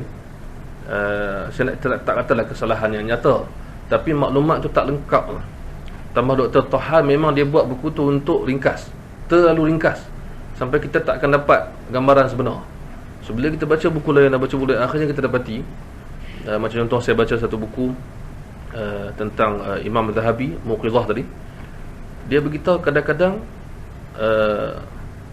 hadis yang begini, dia kata hadis hasan, aku dah macam putus asa nak cari ta'rif, satu ta'rif yang satu saja untuk hadis hasan. Aku dah macam putus asa. Maksudnya hadis hasan ni macam-macam khilaf yang berlaku sampai aku tak boleh buat satu kaedah. Tadi kita baca buku yang mudah, dia kata kaedah senang satu. Rupanya Imam Zahabi dia beritahu bahawa hadis hasan lah antara perbincangan yang paling banyak khilaf. Apa maksud hadis hasan? Waktu akan datang kita akan cerita hadis hasan ni habis-habisan, apa benda dia. Jadi baru kita tahu. Kemudian contoh bila saya baca bab hadis mungkar dalam buku Dr. Tahan Taisir, kita baca buku-buku mudah, kita ingat hadis mungkar satu segi je lah, satu dah habis. Bila kita baca buku, contoh saya baca buku Dr. Malibari tentang buku tentang ilal. Okay, dia ada buat tu buku. Dulu saya tak baca sebab saya tak kenal Malibari ni siapa. Ni masalah kita sekarang ni. Dulu belagak, tak kenal siapa Malibari ni. Pergi kedai buku tengok buku Malibari, Dr. Malibari, siapa dia? Hamzah Malibari. Saya beli lah. Kita jadi macam tu perangai kita, sebab kita tak ada duit macam tu hal juga. Saya nak cover kan, tak ada duit. Siapa aku tak kenal. Rupanya bila kita kenal, kita baca buku yang dah lama kita tengok dekat Jordan tu, baru beli kat Malaysia. Ya, bila kita baca balik, Allahu Akbar, hadis mungkar ni rupanya di sisi ulama dulu lain. Kemudian berubah sikit sampailah kepada zaman moden lain terus kadang-kadang. Jadi makna kadang-kadang itu masalah kita. So cara kita mungkin tak tahu bahasa Arab, saya rasa boleh buat. Cara yang lebih baik ialah kita tanya orang yang tahu bahasa Arab. Tanya ustaz yang tahu ni, bagi satu benda untuk dia buat. Ustaz, saya baca ni macam ni, betul macam tu lah. Sebab kalau kita tak buat macam tu, kita hanya satu buku, kita boleh katalah berdasarkan buku ni contoh kan. Itu saya rasa benda yang paling masalah sekarang kadang-kadang ialah terjemahan tu tak banyak. Satu hal lah, tak banyak satu hal. Tapi saya rasa boleh atasi dengan kita rujuk kepada orang yang tahu. Itu cadangan je lah.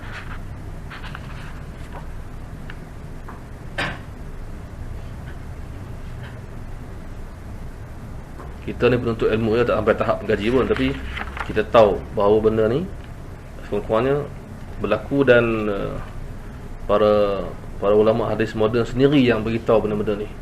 Di antara mereka ada yang menarik balik pandangan dan sebagainya.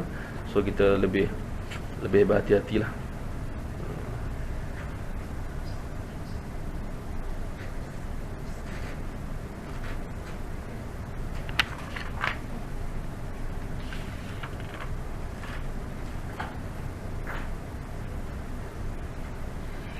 Kadang-kadang kita rasa tension tu bila kita belajar tapi kita tak tahu nak buat apa daripada apa kita belajar kan. Kita belajar apa saya nak buat kan. Sebenarnya ada masa kita akan guna benda tu, dan ada masa kita memang perlukan benda tu. Dia macam orang pergi training lah, apa pasal nak kena buat benda ni. Satu masa nanti kita kena guna. Itu cerita dia. Sebab saya pun tak pernah sangka yang kita menghadapi masalah ni. Kita baca. Sebab tu saya pegang pada nasihat kawan-kawan kata kita kalau boleh pertama ada perkhususan, dan kita tahu kalau boleh semua benda dalam bab tu. Okey, kerana satu masa nanti kita akan perlukan benda tu, ataupun kita perlu cerita kepada orang kan. Sebab Ibnu Abbas pun dia pernah masa dia duduk sibuk pergi duduk jumpa sahabat-sahabat yang tua ni, ada orang pernah kata kat dia, apa hang nak sibuk, sahabat semua yang tua-tua semua ada, hang muda je. Mana rupanya bila dia sahabat-sahabat ni dah meninggal ataupun dia dah pergi tempat lain, dia diperlukan. So saya rasa benda ni ilmu ni tak pernah rugi kita cari kan. So kalau kita dapat benda ni, insya-Allah satu masa kita akan guna. Dan satu masa kita akan nampak, oh nasib baik aku baca, nasib baik aku tahu benda ni. Kalau tidak jadi tu cerita dia kan.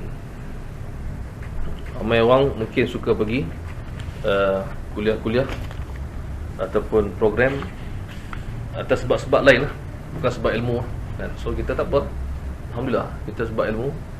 Dan apa tu mungkin ada orang dia suka apa benda yang kutuk orang, cari salah orang kan. So best ke lah benda tu kan. So, maknanya best lah, gosip lah, ataupun pelekeh ke orang. So kita rasa itu bukan ilmu lah. Itu bukan ilmu. Ilmu ialah satu benda yang lebih mulia lah daripada benda tu kan. So rugilah kita kalau contoh kita jumpa, kita hanya dapat contohnya satu hadis, yang lain semua gosip kan. Yang lain semua tak apa-apa. So, lebih baik kita duduk rumah, kita baca 10 hadis, kita tidur. Lebih baik kita baca 10 hadis, makna dia, kita tidur. Lebih baik. So kalau boleh tu kita cadangkan, saya cadangkan tadi, kita ada jadual pembacaan lah. Walaupun benda tu mungkin kita rasa tak penting. Mungkin ada orang tanya, buat apa saya belajar benda ni kan, untuk buat apa? Nak jadi pekaji pun tak boleh tak. So kita kata tak apa lah, sekarang ni, masa sekarang mungkin bukanlah kan. So maknanya apa, manfaat ilmu tetap ada. Dan apa tu,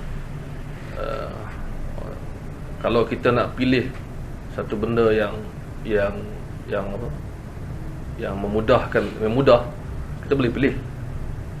Tapi kita takkan dapat kepuasan lah. Sebab benda tu orang kata apa, contoh macam jelah macam nak datang cerita tak apa-apa, boleh tak ada masalah, tazkirah, benda-benda mudah. Tapi benda ni penting. Saya rasa benda ni, sebab tu saya tak kisah apa orang nak cakap, maksudnya benda ni tinggi sangat ke, rendah sangat ke, tak perlu ke, tak aula, aulawiyat ya. Nasib dalam ilmu tak ada benda itu. Tapi dalam menyampaikan ilmu mungkin ada lah. Maksudnya kita nak guna dekat mana tu satu hal lah. Tapi dalam ilmu kita kena tahu benda ni. Aulawiyat ni ialah masa kita kan, masa kita dan apa, kalau kata payah sangat nak faham, memang macam tu lah cerita dia. Kalau kata senang sangat nak faham, macam tu cerita dia. Nak buat macam mana kan? Apa, ulama kata la yustata'ul ilm birahatil jism. Kita tak akan dapat ilmu dengan badan duduk berehat, seronok, relax. Bila kita relax, kita tak akan dapat ilmu. Sampai ke Ibnu Abi Hatim, murid ni, anak kepada Abu Hatim, dia pernah beli ikan, tak sempat nak masak. Jadi tak sempat nak masak. Bukan best pasal tak sempat nak masak tu, best pada ayat tu. Saya seronok tengok dia jawab soalan. Orang tanya dia, "Apa tak masak?" "Tak dan. Tak sempat." "Apa ni? Apa ni?" Dia kata, kawan dia kata, "Bagilah orang masak." Dia jawab apa? "Tu pun tak sempat." Nak cari orang masak pun tak ada. Aku nak belajar tak ada. Ya Allah, saya kata apalah cerita kan. Kenapa lah pada tahap ni kita ni relax, boleh masak semua benda. Boleh buat apa saja kan. So saya rasa kalau kita dah sampai tak ada benda nak buat, kita buatlah benda macam ni. Walaupun kita rasa macam berat ke apa, at least kita ada. Sebab setengah orang dia tak mau kuliah, dia tak mau apa, lepas tu dia duduk macam duduk tunggu dapat apa kan. Tak. Ulama dulu dia tak tunggu, dia pergi cari sampai ikam tak ada masak dan tak sempat cari orang nak masak. Salah satu kisah tu dia sama ada dia buang atau dia makan mentah, dia tak ingat. So dia pernah sampai ke tahap tu kan. Lepas tu dia kata tu duduk relax tak dapat ilmu. Duduk denda tak dapat ilmu kan. Kita ni jauh beza lah, duduk relax tak buat apa, tak ada apa, duduk tengok TV je. Tengok TV pun tak dapat ilmu lah. Jadi makna teruk semua lah kita ni. Sebab tu kita rasa saya rasa saya tak keterlaluan kalau kita katakan kepada orang-orang yang duk bercakap soal aula tadi kan, patut tak patut, sesuai tak sesuai, tinggi ke rendah, tak masuk kubur semua ni. Ini orang ni kita kata ni pada orang ni nasihat kita, ilmu tu benda yang kita kena cari kan, bukan dia cari kita. Dan setiap ilmu ada faedah dia, setiap buku ada ganjaran dia, walaupun sekadar satu huruf kan. Setiap bidang ada keperluan, cuma kita tak tahu bila kita perlu kan. Paling kurang kita dah dapat, kita dah belajar macam-macam benda tentang hadis Nabi yang kata tentang malaikat merendahkan sayap kepada orang untuk ilmu, mudah masuk surga. Kita baca, kita tak buat sebab kita memilih pilih. Aku tak boleh pergi ni, aku tak boleh pergi, semua tak boleh pergi. Aku tak boleh ikut, semua tak boleh. Tak ada apa. Duk terlalu pilih, memilih. Nak pergi apa kuliah ni tak sempat, tak dan, jauh, mata tak kena, ataupun apa kita kata apa, tak sedap mata mandang, atau orang yang bercakap tu tak best, ada masalah, tajuk tak sesuai, aku tak perlu benda ni, ada banyak lagi benda lebih penting. Habis cerita gitu, tak ada apa. Dalam masa kita kena suruh ustaz mana buat kuliah bagaimana ulama salaf belajar, kena buat macam mana dia belajar. Kita duk ingat dia belajar macam kita. Sampai ke tahap ada ulama tak sempat nak makan, adik tolong suap makan, hamba tolong suap makan, tak ada nak makan. Yang paling penting apa yang dia kata, rumah kita tak ada buku. Kalau ada buku pun tak pernah buka. Kalau pernah buka pun tak pernah habis. Tapi ulama dulu mati kena timpa buku, orang ambil buku banyak sangat, bab jatuh, meninggal syahid buku kan. Istilah baru, istilah lama lah. Jadi tu lah cerita kita kan. Kadang-kadang kita duk kata kita salafi, tapi kita tak ikut pun salafus soleh punya style. Duk syiar, duk slogan, aku salafi, apa pun tak tahu. Ulama salaf semua benda dianggap ilmu. Kita ustaz ni, buku ni jangan baca, ustaz ni jangan dengar, laman web ni jangan masuk. Ni apa ni? Anak sekat otak orang ke? Itulah mampu ya. Dan subhanakallahumma bihamdika asyhadu an la ilaha illa anta astaghfiruka.